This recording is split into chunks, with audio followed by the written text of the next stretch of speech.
Hey guys, today I'll show you a horror thriller film named Freaky. Spoilers ahead, watch out and take care. The movie begins with a blonde girl taking advantage of her parents' absence, inviting 3 friends over for a party. Amid the gathering, a boy and his girlfriend went to the storage room to find some wine. The blonde girl's father, an art collector, kept many valuable items there, the most mysterious being a dagger named Ladora, locked in a glass case. The girlfriend found a wine she liked and left early, while the boy accidentally broke a bottle due to clumsiness. Unbeknownst to him, danger was already looming, setting the stage for what was about to unfold. The butcher was a notorious murderer in the town, whose very name evoked terror. His crime spree dated back to 1977, culminating in 1992 when he decapitated his mother and left her head outside a dessert shop. He was apprehended and sent to an asylum. Shockingly, 30 years later, the butcher resurfaced. The boy's death was only the beginning. The remaining 3 friends stood no chance of escape. The boy's girlfriend was brutally killed, her head smashed by a toilet lid. Moments earlier, the blonde girl and her boyfriend were playing cards in bed, but soon they became doomed lovers on the run. The boyfriend was savagely bludgeoned with a tennis racket, while the blonde girl was gruesomely impaled, ending her blonde life. After taking out all 4, the butcher vanished, along with the ruby-studded Ladora dagger. The first 10 minutes of high-octane action was just the appetizer. The real show had only begun.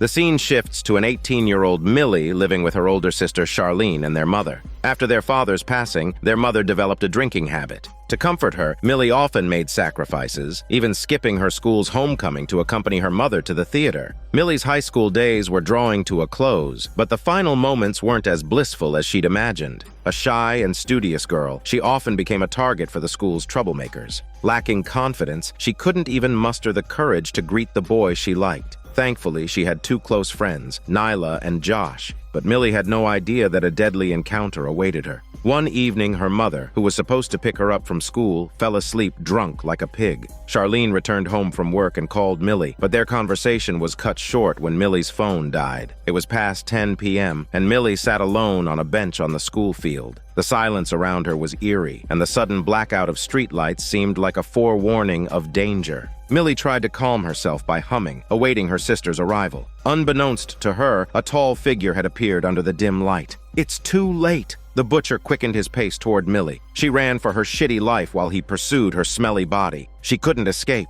Just as he was about to strike, something extraordinary happened. The dagger was no ordinary weapon. Charlene, a police officer, arrived with her gun just in time. Hearing the gunshot, the butcher fled, leaving behind the dagger, which dangled ominously. Because of that, Millie was brought to the police station, and the dagger was placed in the evidence room. That night, Millie was plagued by nightmares. Then, at midnight, something unbelievable occurred. She and the butcher swapped souls. For clarity, the characters will now be referred to by their true souls. The next morning, the butcher woke up in Millie's room, bewildered by his surroundings. Seeing his reflection in the mirror, he realized what had happened. Meanwhile, Millie woke up in the butcher's rundown hideout and was horrified by her new appearance. Back at home, the butcher, now in Millie's sexy body, acted strangely, but her mother chalked it up to shock. Meanwhile, the news broadcasted warnings about the butcher's escape, showing his photo to alert residents. Millie, still oblivious, walked down the street in the butcher's body, sending people into a panic. She tried to explain but quickly realized the absurdity of her situation. No one would believe her. Left with no choice, she fled the crowd. While Millie was in disarray, the butcher adapted seamlessly to his new body. Now exuding a sinister charm, he walked into Millie's school, instantly drawing attention. A group of oblivious students dared to approach him, wanting to have a baby with him. But there was still one girl persistently trying to get information about the butcher from Millie. Tired of her pestering, the butcher, now in Millie's body, had a sudden flash of inspiration. He tricked her into entering the school's deluxe sauna, jammed the door with a cane, and set the controls to the lowest temperature. That evening, unable to bear the smell of sweat, Millie snuck back to school to take a shower. Afterward, she noticed the locked sauna room. The temperature display read -300 degrees Fahrenheit. Driven by curiosity, she opened the door and found the girl frozen into an ice sculpture. A light touch caused the frozen figure to shatter into pieces on the ground. After school, Nyla and Josh were waiting for Millie at their secret base. When she arrived, her appearance scared them so much they screamed. Millie tried to explain, but Nyla wasn't having it. A swift kick sent Millie reeling in pain, questioning her life choices. Despite this, Millie's enhanced physicality allowed her to quickly catch up. She called out their names, but her effort only panicked them further, and they grabbed brooms to attack her. The feeble assault had no effect. With just a gentle push, Millie sent Nyla tumbling to the ground. No matter what Millie said, the two refused to believe her. To prove her identity, Millie began to sing and dance to their private song, something only the three of them would know. After a moment of hesitation, they tentatively asked Millie a series of personal questions: her favorite TV shows, snacks, and her crush. Millie answered flawlessly, leaving no room for doubt. Finally, they believed the butcher in front of them was indeed their best friend. Millie recounted her ordeal to them, suggesting that the Ladora dagger might be the cause of it all. Josh searched online and discovered that the Ladora dagger was an ancient Aztec sacrificial blade. According to the legend, if two souls swapped bodies due to the dagger, they must switch back within 24 hours, or the change would become permanent. With only 9 hours left before midnight, Millie needed to retrieve the dagger and stab the butcher to restore order. Instead of heading straight to the police station, the trio decided to stay at school to prevent the butcher from harming anyone else.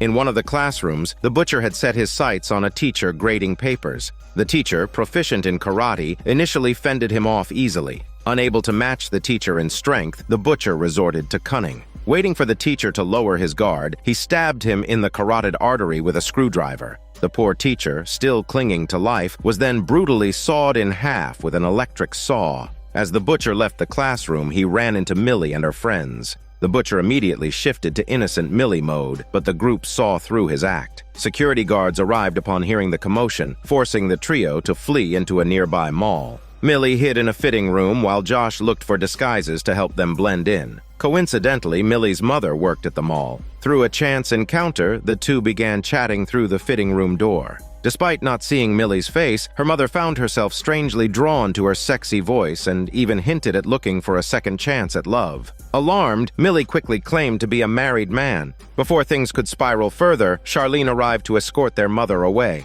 Once safe, Nyla gave Millie a hood to cover her identity. Meanwhile, Josh learned through social media that the school had canceled the homecoming party due to the butcher's escape. However, some students were secretly holding an off-campus party at a haunted house. They also discovered that the butcher had been crowned this year's homecoming queen. The trio rushed to the party where the butcher, weakened by his unfamiliar body, was no match for Millie and her friends and was quickly subdued. In the chaos, their classmate, who had arrived unannounced, was accidentally knocked unconscious by Millie. The group took the butcher to Josh's house and tied him up tightly. When the boy awoke, Millie explained everything, though the sheer amount of information left him skeptical. To convince him, Millie recited a love poem she had anonymously written to him a week ago. With no other explanation, the boy had to accept the truth. At this point, the butcher dropped the pretense. With only 40 minutes until midnight, the group's priority was to retrieve the Ladora dagger. They decided to split up. Josh stayed to guard the butcher while the others headed to the police station. However, plans rarely go smoothly. Josh's mother unexpectedly returned home early from a trip and was shocked to find Millie's body tied to a chair. To dispel her mother's doubts, Josh spun the biggest lie of her life. Unfortunately, her mother didn't believe a word and thought this wasn't some kind of role-play game. She picked up a knife to cut the ropes, inadvertently giving the butcher a chance to escape.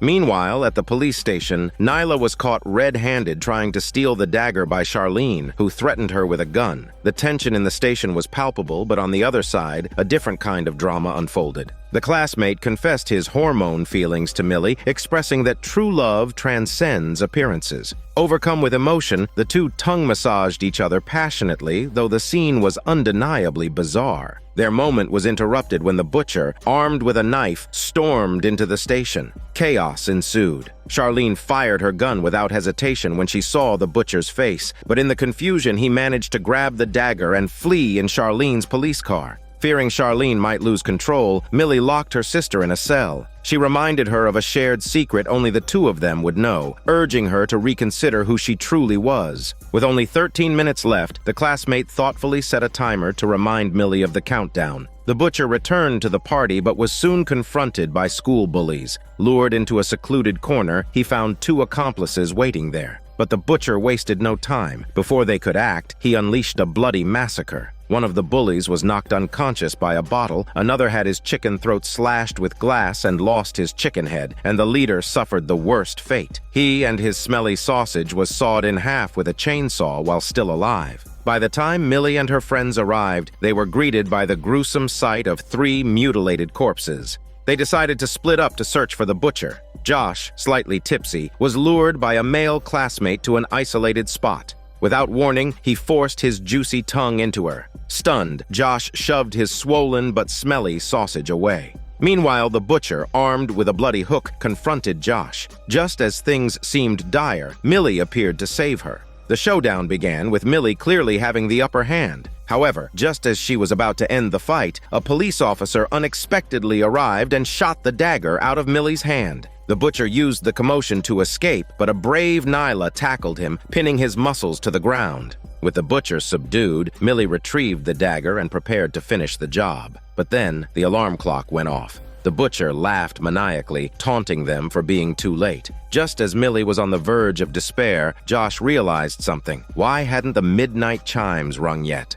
Calming down, Millie remembered something the classmate had mentioned earlier. He had a habit of setting his alarm 5 minutes early, indicating that they still had time. Seizing the moment, Millie drove the dagger into the butcher. Amid a whirlwind of chaos, the 2 souls finally returned to their rightful bodies. The police arrived just as it was all over. Josh, overjoyed, pointed at the butcher and demanded they finish him off. A flurry of gunshots later, the butcher collapsed to the ground, seemingly lifeless. With the crisis resolved, Millie returned to her normal life. But things weren't so simple. On the ambulance ride, the butcher's heart monitor flatlined. The attending officers assumed he was dead like a piece of shit. What they didn't know was that he had secretly disconnected the monitor. That same night, Millie discovered her front door wide open. She cautiously searched every corner of the house but found nothing unusual. Charlene, armed with a gun, appeared and confronted the butcher, only to realize too late that he had taken her bullets. At the last moment, Millie's mother smashed a bottle over the butcher's head. Though Millie managed to escape temporarily, the 3 women together were no match for the butcher. He grabbed Millie's hand and sneered that he had been in her greasy body, and he knew how fragile it was. Her sister isn't much better. She's been burying herself in work ever since their father died,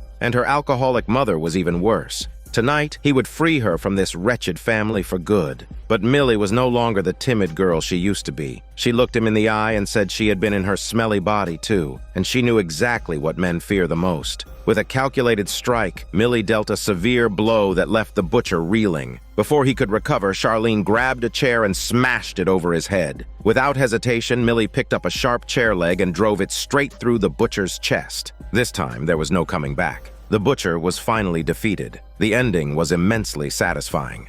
This is Daniel CC Movie Channel. Stay safe and enjoy your day.